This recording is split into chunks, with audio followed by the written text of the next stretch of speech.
Le duathlon, c'est une discipline d'endurance. C'est des heures passées à être dans la souffrance. Nos limites au niveau du projet sportif.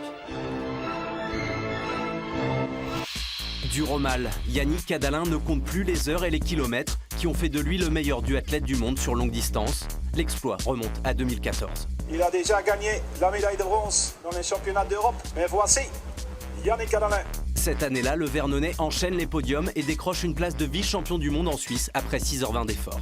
C'est une saison où je termine numéro 1 mondial, donc qui démontre une régularité tout au long de cette saison lors des compétitions, des manches de Coupe du Monde et aussi des épreuves phares comme les championnats d'Europe et les championnats du monde.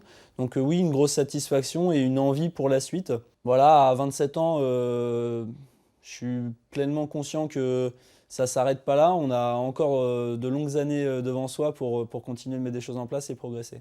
Progresser encore et toujours. L'ambition est intacte malgré une parenthèse d'1 an pendant laquelle il passe ses diplômes d'éducateur sportif. 6 mois après son retour à la compétition, il termine 3e des derniers championnats d'Europe de Copenhague. Un retour en grâce qu'il ne doit qu'à lui-même. Et c'est aussi important de passer des séances seul, d'être face à soi-même, d'être fort dans sa tête, de se concentrer vraiment tout seul face à ses difficultés et face à son travail de progression.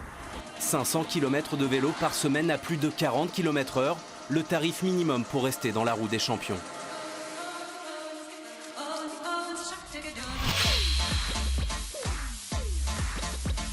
Oui mais voilà, en duathlon, les coups de pédale ne sont qu'un préambule aux foulées qui mènent à la victoire.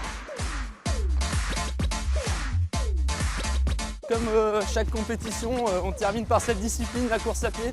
Donc c'est important de faire des enchaînements très régulièrement, beaucoup d'enchaînements, à la fois en endurance mais aussi en mettant de l'allure de course, l'allure un petit peu moins rapide mais vraiment travailler différentes allures, se sentir à l'aise avec de l'après-fatigue à vélo.